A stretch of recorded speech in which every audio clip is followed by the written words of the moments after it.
In a crowded office, a department head named Derek Hayes threw a stack of files on the floor in front of a new intern and ordered her to get down on her knees and pick up every single page.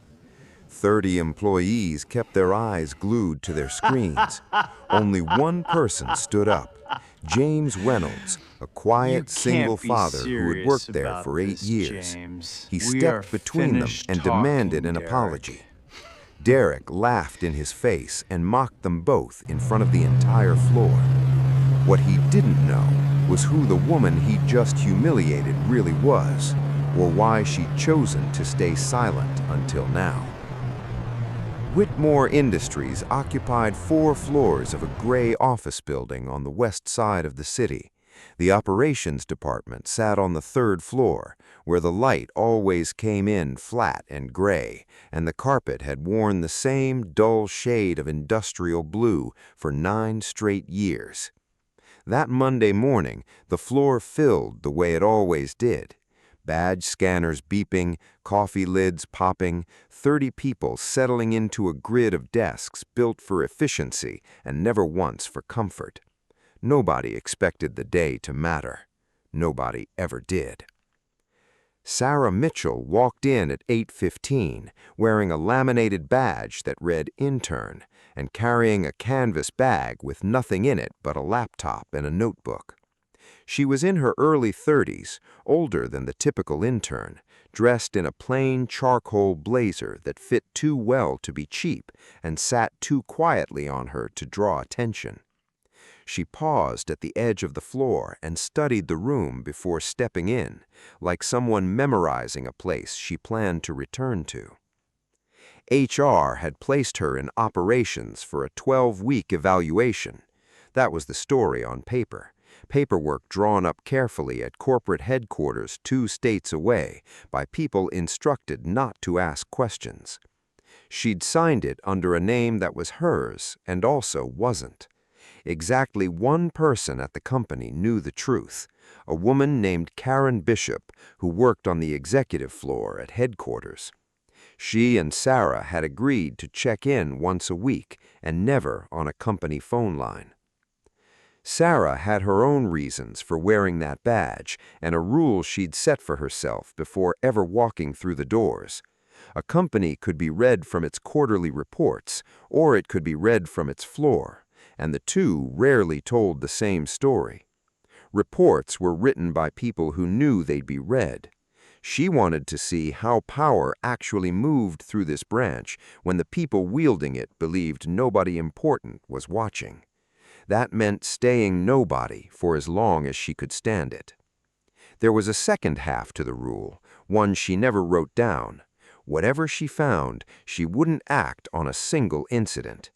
One bad manager could be removed in an afternoon, but the culture that had protected him for years would simply seal back over the hole and keep going. She needed a pattern, documented, undeniable. Until she had it, she'd keep quiet and let the floor teach her. Derek Hayes came out of his office before she'd even set her bag down. He was somewhere in his 40s, well-built, with the kind of grooming that suggested he checked his reflection in dark monitor screens. He'd run operations at this branch for 6 years, and in that time he'd learned that the fastest way to establish dominance with someone new was to be generous first. Generosity created debt. Debt created leverage. He'd never once put that into words, but he used the trick so consistently it had become a personal philosophy. "You must be Sarah." He extended a hand and held hers half a second past where a handshake should end. "I like to greet new people myself. Sets the tone. Stop by my office once you're settled. I'll walk you through how things really work around here." Across the floor, near the window, James Reynolds glanced up from his screen for about 2 seconds, then looked back down. He'd been at Whitmore Industries for 8 years, the longest tenured person in operations who'd never once been promoted, a fact he'd stopped finding remarkable somewhere around year 5. He was in his late 30s, quiet in a way people mistook for dullness, and he handled the reconciliation work nobody else wanted because it demanded patience and delivered zero glory. He was raising a kid alone. A mortgage and a health plan rode on one income, and those two facts shaped nearly every choice he made inside that building. He'd watched Derek run the personal greeting routine before, 4 or 5 times, and he knew exactly what it looked like on day one and what it usually looked like 6 weeks later. He'd also learned that saying so out loud cost more than it was worth. So he kept entering numbers and said nothing, the way he'd said nothing about a great many things. Sarah went to Derek's office that morning because refusing on day one would have made a statement, and she wasn't ready to make statements yet. He talked for 20 minutes about the branch, about how corporate didn't understand what really happened on the floor, about how the people who climb here climbed because somebody decided to let them. He offered to personally mentor her. He asked, disguised as small talk, whether she was seeing anyone, then moved past it smoothly enough that objecting would have made her look humorless. She thanked him for his time and left. By Wednesday, it was coffee. By Friday, it was a suggestion that they discuss her development over dinner somewhere quieter, since the office was full of people who liked to talk. Sarah turned down every invitation the same way, warmly, without hesitation, offering no excuse that could be argued with. She'd learned long ago that excuses invited negotiation. A clean no didn't. The following week, Derek dropped the mentorship pretense. He caught her in the hallway by the file room, close enough that she had to decide whether to step back, and told her that the people who thrived in this department understood how to build a relationship with the right person. He said the word relationship slowly, letting it carry its own translation. Interns came and went, he said, but the ones people remembered were remembered because someone chose to remember them. Sarah held his eyes and said she'd rather be remembered for her work. Something in his expression closed off. Not anger, not yet, but the look of a man recalculating a bad investment. It lasted less than a second before the professional mask dropped back into place, and he told her the report on his desk needed a second look before end of day. She walked back to her desk, understanding she'd just crossed a line, and that from now on she'd be the most inconvenient person in the room. Tom Anderson had watched the hallway exchange from the copier and gone back to his desk without a word. He was a senior analyst, well-liked, quick with a joke, and gifted at standing exactly 3 feet outside of anything that might become a problem. He'd watched Derek operate this way for years and had built a career on the principle that seeing something and reporting something were two completely separate acts. That afternoon, he told himself he hadn't really seen anything at all. What Sarah noticed in her first 2 weeks wasn't the men who dodged trouble. It was the one who quietly cleaned up after it. Twice she watched James stay late fixing a variance that belonged on someone else's ledger, and both times the credit went to whoever owned that ledger, while James said nothing. Once she watched him walk a panicking junior employee through a submission deadline at 7 at night, never once mentioning the work waiting on his own desk. He didn't perform any of it. He never made sure anyone saw. He just did the thing, then went home. She started keeping notes on him the same way she kept notes on everyone, and his notes were the only ones that didn't depress her. The reassignment landed the next Monday without any announcement. Derek dropped a printed brief on Sarah's desk at 9 a.m. and told her he needed the quarterly variance report finished by end of day Tuesday, work the department normally budgeted 3 full days for, and work no intern in the branch's history had ever been handed. He delivered the instruction casually, already turning away, which was itself the message. She had it on his desk by 4 p.m. Tuesday, and it was clean. 2 days later, he pulled an unfinished dataset out of the archive, several thousand rows of vendor records that had defeated 2 previous employees, and told her he needed it reconciled before the afternoon meeting. He gave her 5 hours. He wasn't testing her capacity, and she knew it. He was building a file. She finished it in 4 hours, and in the process found 7 duplicate vendor entries that had been quietly inflating a cost line for most of a year. That part he hadn't planned for. By the end of the 3rd week, the floor had started talking, and the talk had shifted. People who'd introduced themselves out of politeness were now stopping by her desk with real questions. 2 junior analysts began routing their reconciliations past her before submission because she caught things others missed. Without ever campaigning for it, she'd become useful, and useful made her visible. Derek felt it the way a man feels a draft in a room he thought he owned. He made his move at the Thursday operations meeting in front of 18 people, and he made it look spontaneous. Mid-sentence, while walking the room through a fulfillment bottleneck, he turned to the back row where Sarah sat with her notebook. "Sarah, you've been with us 3 weeks. Why don't you tell the room why our reconciliation queue processing time has gotten worse, not better, since we automated it?" It was a genuinely hard question, one 3 different managers in that room had failed to answer over the previous 6 months, and everyone present understood it had been aimed at her, not asked of her. Sarah set down her pen and answered anyway. The automation, she explained, had only been applied to the matching step, not the exception step. Every record that failed automated matching still routed to a human queue, and because automation had sped up the front end, that human queue was now receiving more items per day than before automation existed at all. The bottleneck hadn't disappeared, it had relocated and gone invisible. Roughly 70% of those failures, she added, traced back to 3 recurring vendor formatting issues. Handle those 3 with a rule instead of a person, and the queue would clear in a fraction of the current time. Nobody spoke for a moment. Then Amanda Collins, who ran the fulfillment desk and had been complaining about that exact queue since February, said quietly that she'd requested that exact fix for 2 straight quarters and been told it wasn't a priority. Derek thanked Sarah for the input and moved to the next agenda item, never once looking at her again for the rest of the meeting.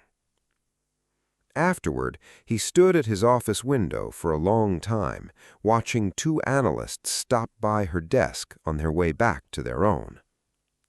He'd spent 6 years making sure this department ran on his judgment alone, that information arrived at his desk and left as his decision, that competence in the room was something he handed out, not something that simply occurred. She'd just answered a question he couldn't answer, in front of people who worked for him, without a trace of triumph in her voice, which somehow made it worse. He stopped wondering whether Sarah Mitchell could do the work. He started plotting how to prove she couldn't. The opportunity arrived the following Tuesday, when he assigned her the operational performance report for the internal quarterly review, the one document headquarters actually read line by line. Handing it to an intern was either a vote of confidence or a trap, and nobody on the floor believed it was the former. Sarah spent 2 full days on it. She pulled revenue figures from the ledger system, cost allocations from procurement, efficiency ratios from the fulfillment logs, and cross-checked all 3 against each other twice, because the vendor archive had already taught her this branch's systems didn't always agree with themselves. She finished at 8:40 Wednesday evening, verified the totals one last time, and saved the completed file to the shared operations folder where every departmental report lived. James was still at his desk when she left. He told her to have a good night. She said the same. That was the entire exchange. He shut down at 9:20 and drove home, and only realized once he'd pulled onto his street that he'd left a folder of late reconciliations on his desk, needed for a 7 a.m. start. Derek came back to the building at 9:50. The floor sat dark except for emergency lighting and the glow off the vending machine near the elevators. He didn't bother with the overheads.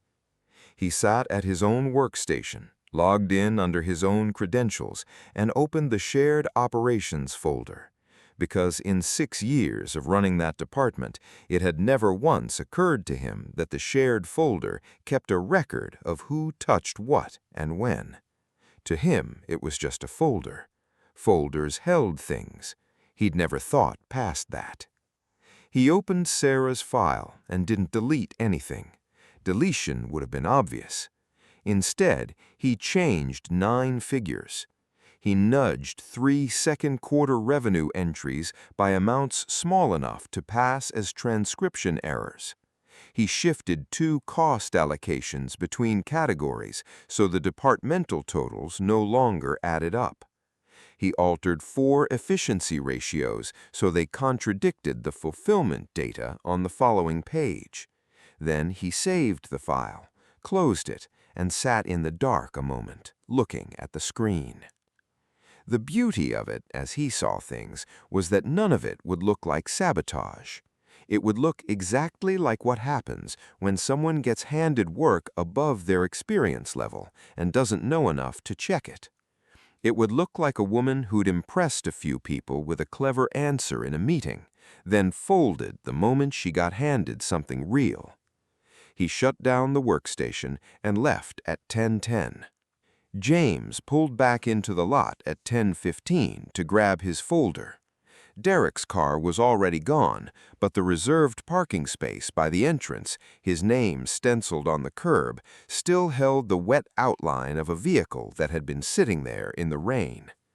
James went up, grabbed the folder off his desk, noticed the glass office's workstation was still warm to the touch, and thought nothing more of it for another 8 days.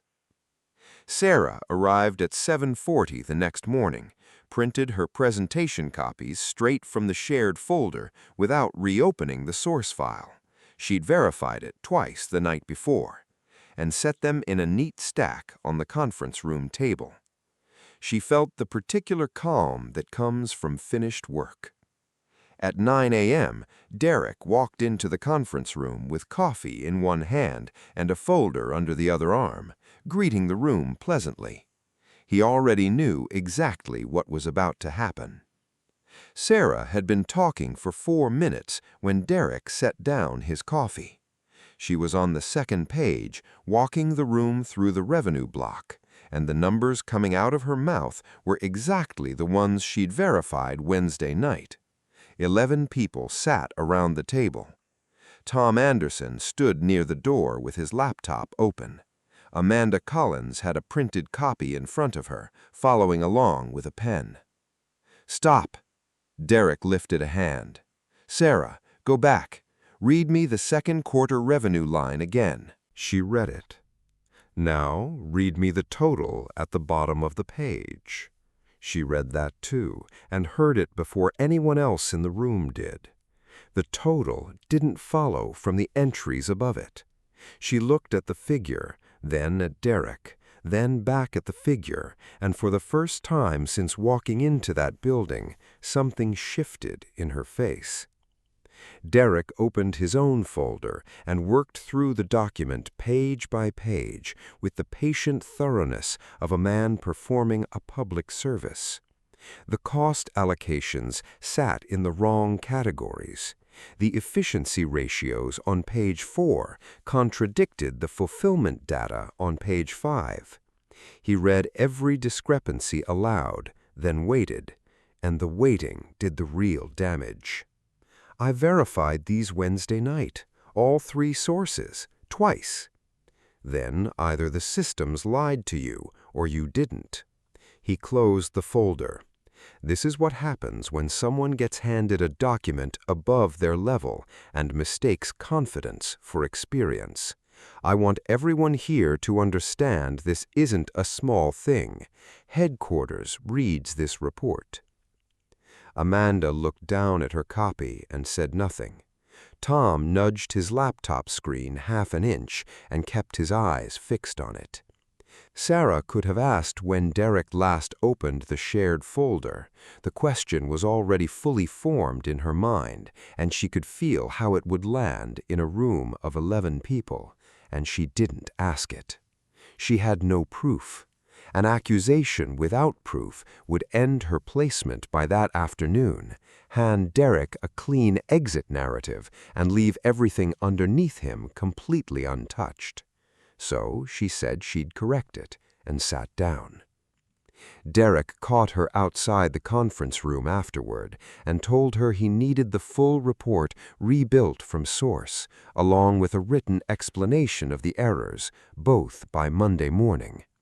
He also handed her the vendor onboarding backlog and 2 process audits that belonged to people who'd been on the floor for years. The workload wasn't designed to be finished. It was designed to be documented as incomplete. She went back to her desk and didn't open the report. Instead, she opened the shared folder's file properties and started reading. What she found wasn't conclusive, but it was more than nothing.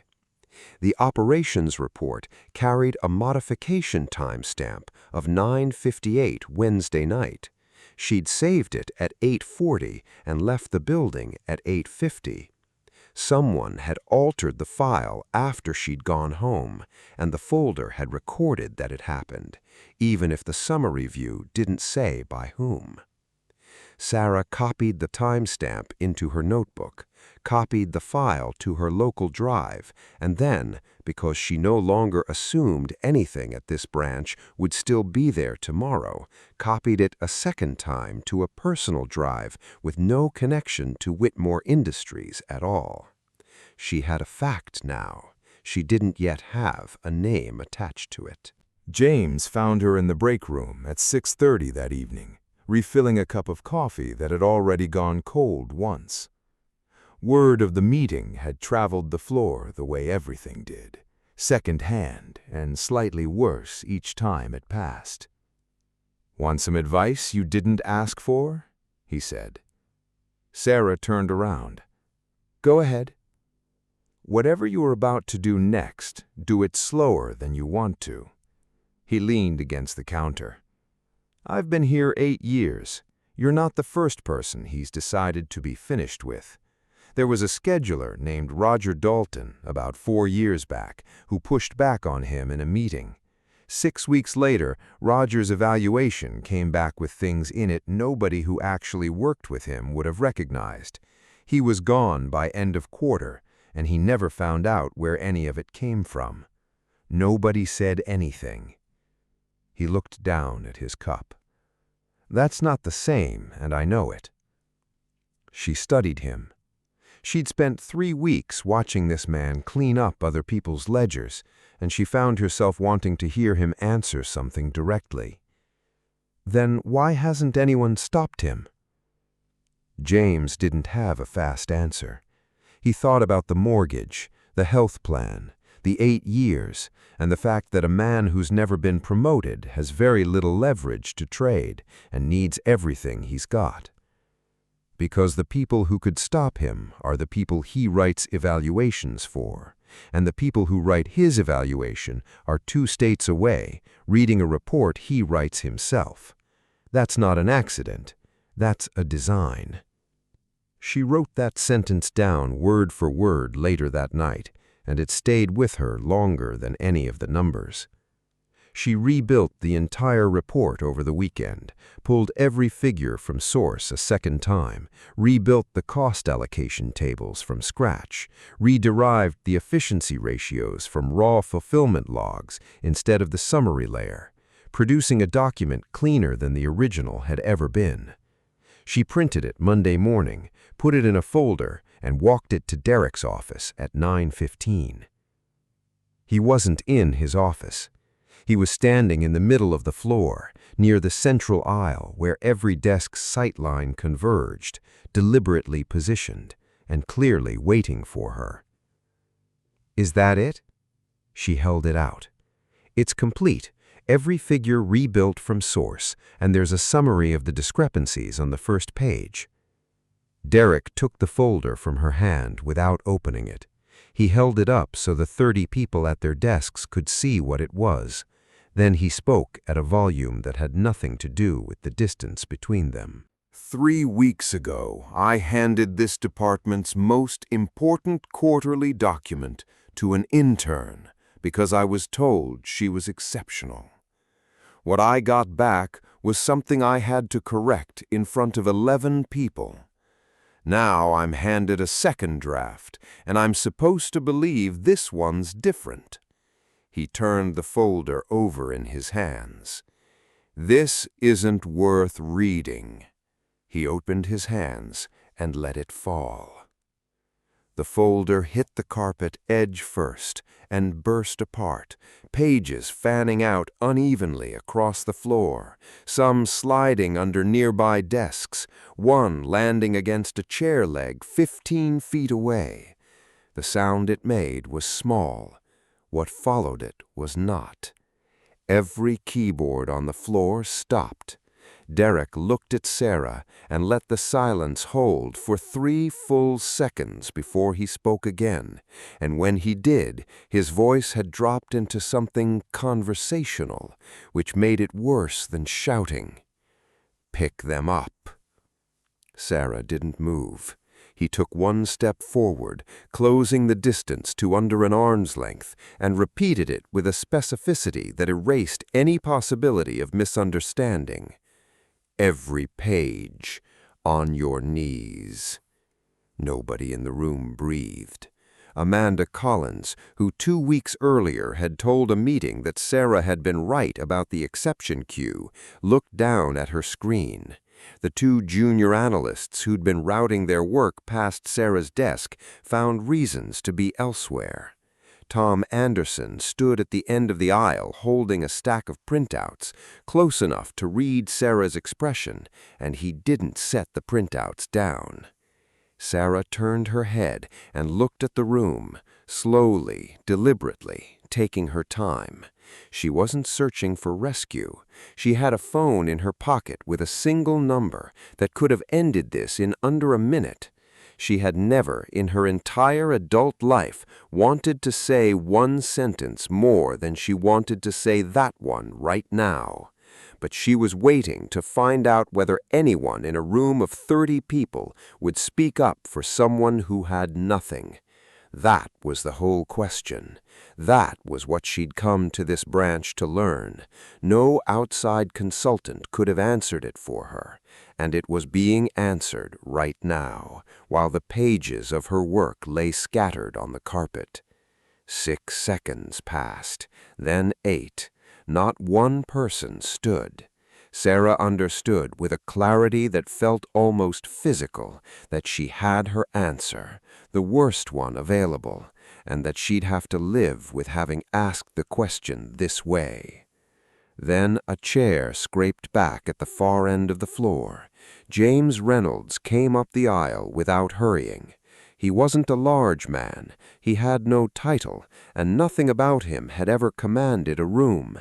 Everyone watching understood exactly what his arithmetic looked like, and understood he was about to get it wrong on purpose. He stopped between Sarah and Derek and turned to face his department head. "Pick them up yourself, then apologize to her." Derek laughed, genuinely, which was the strange part. He looked at James the way you look at something that's malfunctioned in an amusing way, then looked past him at the 30 people now openly watching. "James Reynolds, 8 years," he said it to the room, not to James. 8 years in this department, same desk, same pay grade. And now he wants to tell me how to run my floor. You know why you're still where you are, because this is what you do. You spend yourself on things that give nothing back. He turned to Sarah, his tone shifting into something instructional. "And you need to learn where you sit. You're an intern. You've been in this building 28 days. A few people being impressed by you doesn't make you a colleague. It doesn't make you my equal. The sooner you understand your position, the easier this is for everyone." He came back around to James. "You're standing in the middle of a floor telling your department head what to do in front of 30 people over an intern who won't be here in a month. Think hard about what you're spending, because if you say one more word to me, I'll make sure you're not here either, and you know I can." James knew he could. He knew the evaluation cycle and who signed it. He knew what a termination would do to a household running on one income, and he knew there was no version of the next 12 months where that was survivable. He stayed exactly where he was. Derek looked at him a long moment, then bent, picked up the folder, straightened it, and walked back into his office. The door closed with a control more frightening than a slam would have been. James knelt and began gathering pages. After a moment, Sarah knelt beside him and did the same, and the two of them worked in silence in the middle of the floor while 30 people found things to look at. Neither spoke again until every page was back in the folder. What followed over the next 10 days wasn't aimed at Sarah at all. On Wednesday, James was pulled off the systems migration project, the only high-visibility work he'd touched in 3 years. Derek sent the notice by email at 7 a.m. and cited capacity. On Friday, James's mid-cycle evaluation appeared in the portal with 4 new entries in the concerns field that hadn't existed the previous quarter, including resistance to direction and conduct inconsistent with departmental standards. The following Tuesday, Derek called him into the office and slid a printed statement across the desk. It described the incident on the floor as a disruption caused by an intern who'd behaved unprofessionally while receiving performance feedback, and it required a witness signature confirming that account. Derek explained, reasonably, that signing it would resolve the concerns in his evaluation, that the systems migration assignment could be reconsidered, and that nobody needed this to become a bigger conversation. He read it twice and set it back down. "No." Derek capped his pen. "I want you to be very clear about what you're choosing." I am. Meanwhile, Sarah had stopped sleeping much. She had a timestamp, and the timestamp wasn't enough, so she went looking for what sat underneath it. The shared folder's summary view showed modification times, but the operations directory also carried a system-level access log, retained for 90 days, that recorded credentials. The entry for 9:58 Wednesday night was attached to an account labeled D. Hayes. She sat with that for a while, then did the thing that changed the shape of everything. She stopped looking only at her own file and started reading the entire 90-day window. 4 other after-hours modification events showed up on documents belonging to people who hadn't even been in the building that night. 2 were evaluation files. 1 was a project assessment for the fulfillment desk. Every single one traced back to the same account. 90 days was as far back as the branch retained anything, so that night she called Karen Bishop from the parking garage and asked her to pull the archived system backups held at headquarters, which stretched back 6 years, records nobody at this branch had ever had reason to think about. Karen had them to her in 19 hours. Sarah cross-referenced names. Roger Dalton, the scheduler James had mentioned, had gotten 3 concern entries added to his file 9 days after his review meeting formally closed. A procurement analyst named Patricia Vance had a promotion recommendation entered into the system, then quietly removed 6 days later. There were others, and in every case, the person had sometime in the preceding quarter ended up crosswise with the man running the floor. 2 of them were former interns. Both had left the program early. Both had filed a note with the branch complaint channel in their final week, a channel that terminated at the department head's desk, and neither note appeared anywhere in the record after the day it was submitted. James's file showed up 4 separate times across 8 years, each instance falling within a month of a promotion cycle. Sarah sat back in her chair at midnight in an empty building and understood that what had happened to her wasn't an isolated incident. It was a mechanism. It had been running for years, and it could keep running because the only report headquarters ever received about this branch's culture was written by the man operating it.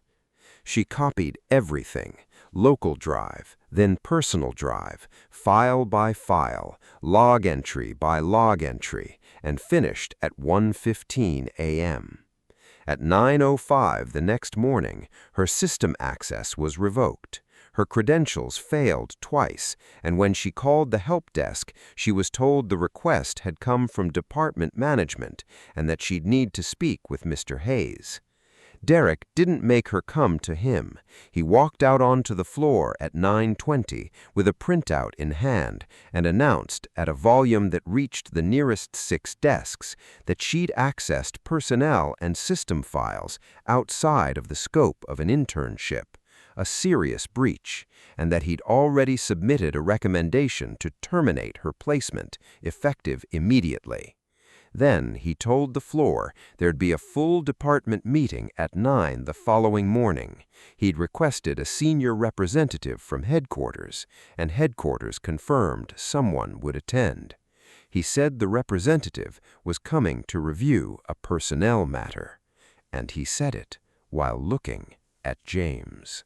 What Derek didn't know was that his request had landed on Karen Bishop's desk at 4 that afternoon, that she'd forwarded it to exactly 1 person before responding, and that the answer had come back in 4 words: "Send yourself, I'll be there." That evening, James waited for Sarah by the elevators. "He's got a signature line with my name on it and a meeting tomorrow. That's not a coincidence, and we both know it. Call whatever contact you've got at headquarters tonight and get yourself out of this before they put you in a room with him." "And you?" "I'm 8 years in with a bad evaluation now sitting in the system. There's no clean exit for me anymore." He shrugged. "You've been here 5 weeks. Don't spend your future on my situation." Sarah looked at him for a long moment. "If standing up for me tomorrow costs you everything," she said, "would you do it again?" James answered without any hesitation at all. "Yes. Being an intern doesn't mean he gets to treat you like that." She didn't respond. She stood there in the corridor and looked at him, and the elevator arrived and opened and closed again without either of them stepping in. That was the answer she'd needed. The 3rd floor conference room held 30 chairs when set up for a full department meeting, and by 9:59 the next morning, every one of them was filled, with 4 more people standing along the back wall. Derek had come in early to arrange it himself, podium at the front, chairs angled so the room faced it, a folder with a printed statement waiting on the shelf. He wore a different suit than usual, with the specific energy of someone who'd rehearsed in his car. Sarah sat at the far end of the conference table, laptop closed in front of her, badge still clipped to her jacket where it had sat for 6 weeks. Her system access had been revoked the previous morning and never restored. James sat against the side wall and hadn't spoken to anyone since walking in. Karen Bishop arrived at 9:01, somewhere past 50, silver-haired, in a dark tailored suit, carrying a leather portfolio under one arm. She didn't introduce herself to anyone. Derek met her halfway across the room, shook her hand warmly, and guided her to a chair beside the podium, which she took without comment. She set the portfolio on her lap and didn't open it. Tom Anderson stood at the back wall, arms folded near the door. Derek began at 9:05. "Thank you all for being here. I don't call full department meetings lightly, and I want to be direct about why, because this floor's earned a straight explanation." He opened his folder. 6 weeks ago, this department accepted an intern into a 12-week evaluation placement, Sarah Mitchell. He said the name without looking at her. "I want to be fair about this. She came in confident, and she made an impression on some of you early. But confidence isn't competence, and everyone in this room needs to understand that difference, because it's the difference that costs companies money." He walked the room through it methodically, and it was a genuinely well-built presentation, which was the most damning thing about it. He described the quarterly operations report and the errors he'd caught in front of 11 witnesses. He described a second submission he called unverified. He described a disruption on the floor during a performance feedback conversation. Then he arrived at the part he'd built the entire morning around. 2 nights ago, this intern accessed system-level directories and personnel evaluation files restricted to management.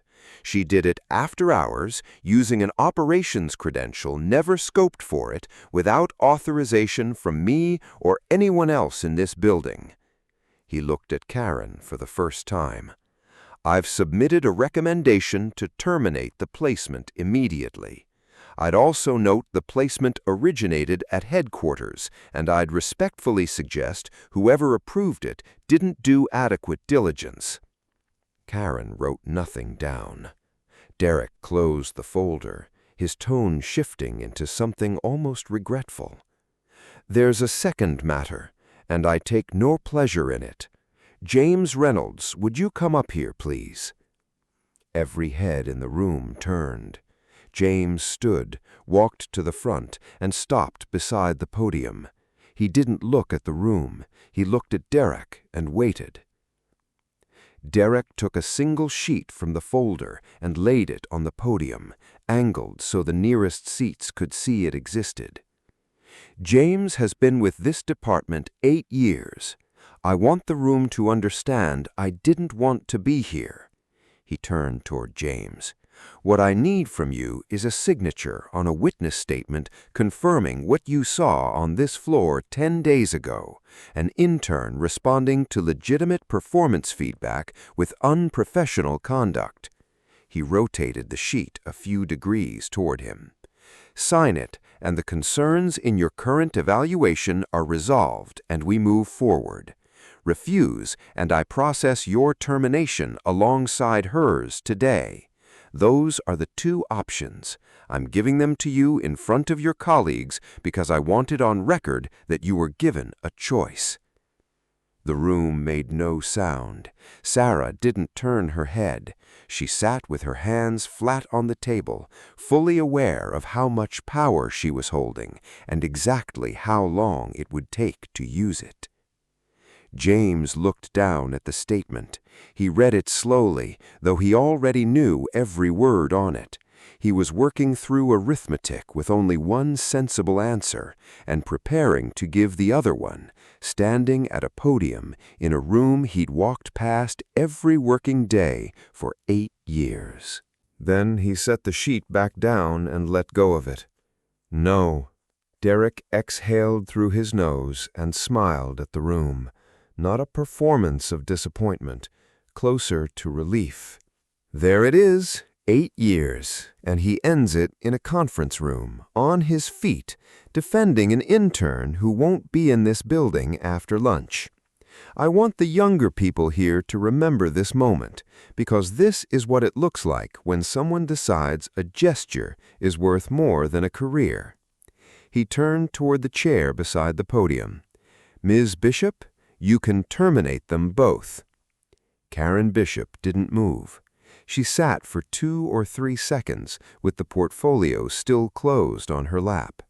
Then she stood, and the room registered the shift before it understood it, because she stood like the ranking person present in a room about to find that out. "Mr. Hayes," she said to the room, "do you honestly not know who she is?" Derek's expression didn't change right away. It arrived in stages. "I'm sorry?" Nobody answered him. Sarah pushed her chair back and stood. She reached up, unclipped the laminated badge from her jacket, glanced at it briefly. Sarah Mitchell, intern, operations, then walked forward and set it face up on the podium beside the witness statement, where the front of the room could read them both at once. She left it there. "Sarah Whitmore," Karen said to the room, "appointed chief executive of Whitmore Industries by the board 7 weeks ago. She's been in this branch for 6 of those weeks, at her own request and with the board's authorization, conducting a direct operational assessment of this location. I've been her point of contact at headquarters. Your request for a senior representative landed on my desk yesterday afternoon. She's the one who decided which of us would answer it." The silence in that room had a texture to it. Amanda Collins put a hand over her mouth. One of the junior analysts who'd been routing his work past Sarah's desk sat down suddenly in a chair that wasn't his. Tom Anderson, at the back wall, closed his eyes. James Reynolds stood beside the podium and wasn't thinking about the branch or the board or the badge sitting on the shelf. He was thinking about a woman standing motionless on industrial blue carpet 10 days earlier, her work scattered around her feet, and about the fact that he believed, completely and without a shred of doubt, that she was a 28-day intern with no title and nothing to offer anyone. He hadn't stood up because he knew she had power. He stood up when he was certain she had none. Sarah opened her laptop on the table and turned it toward Karen, who connected it to the room display without being asked. The wall screen came alive with a directory listing.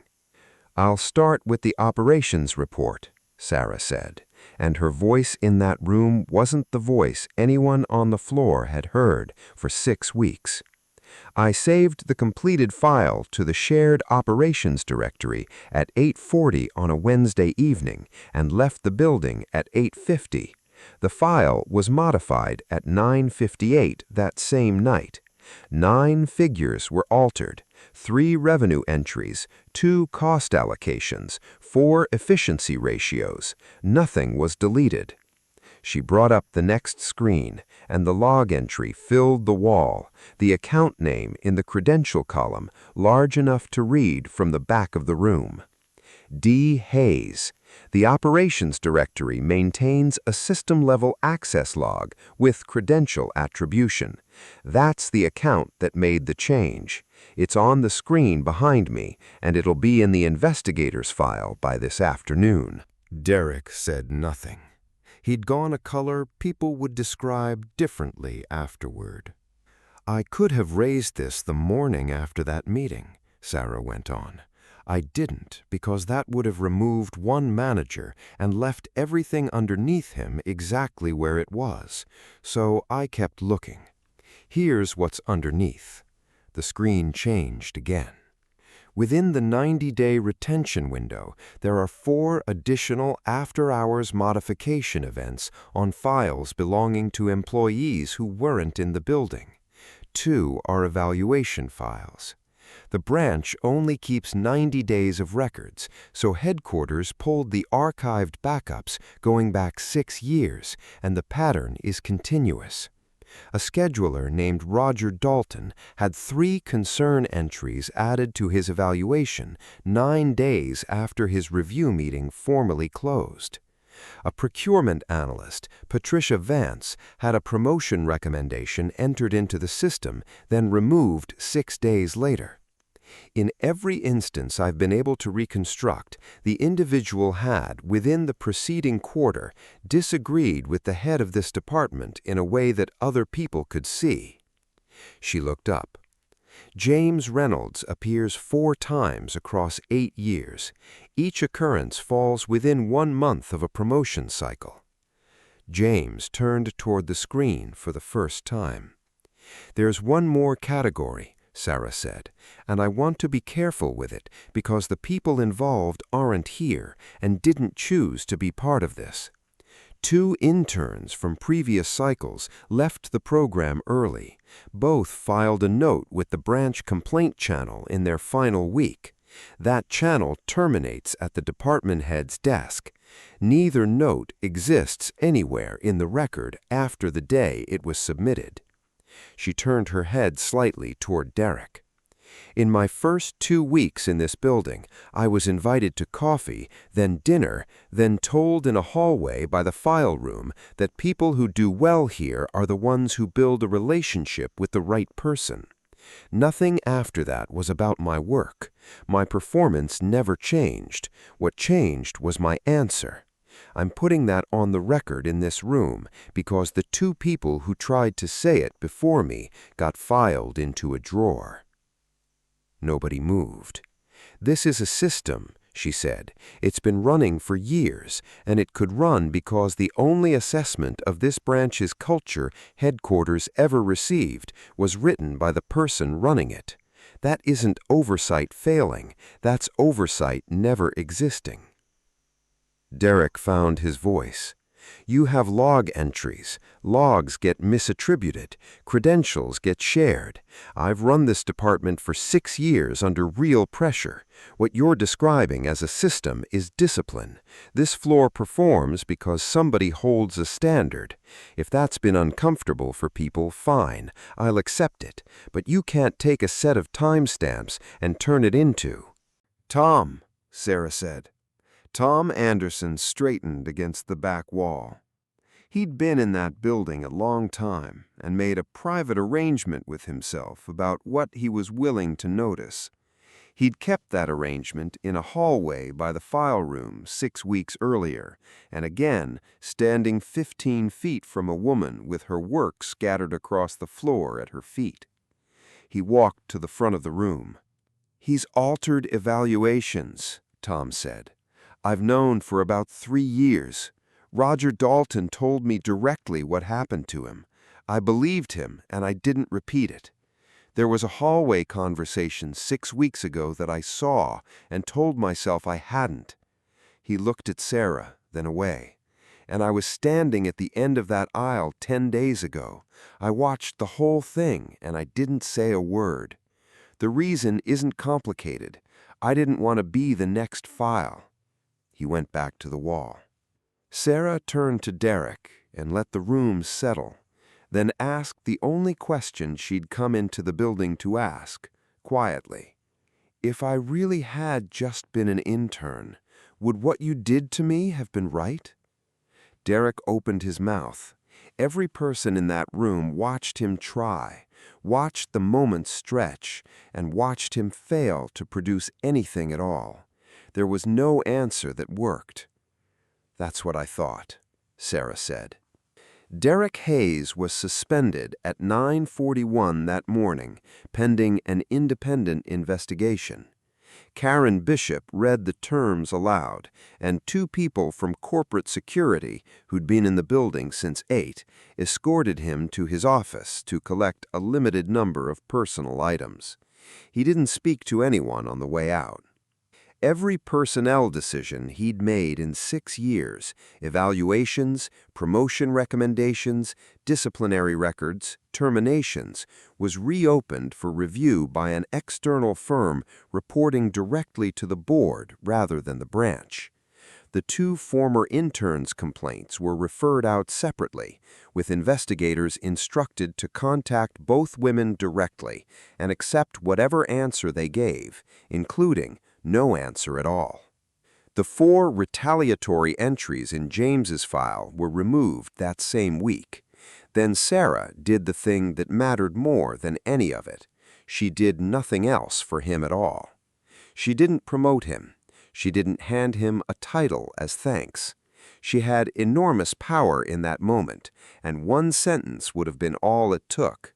and she understood clearly that a sentence like that would teach the entire branch exactly the wrong lesson, that the way to get ahead at Whitmore Industries was to be standing near the right person on the right morning. Instead, she instructed the external firm to review 8 years of James's performance record against the company's own published promotion criteria, without telling them anything about what had happened in that conference room. The finding came back 7 weeks later. He'd met the criteria for advancement on 4 separate occasions. Each time, the recommendation had either never been submitted or submitted and then withdrawn. The work had been there the whole time. He was offered an operations management position, matching what the record showed he'd effectively been doing for most of a decade, offered as a correction, not a reward. James took a week to accept it. Several months later, the department looked different, though the changes weren't the kind anyone announced. The complaint channel no longer dead-ended at the branch. It routed to an independent unit reporting directly to the board, and every submission was logged on receipt with a case number the submitter kept for their own records. Managers could no longer edit a completed evaluation. Any amendment created a new record with an author, a timestamp, and a required justification, automatically copied to the employee.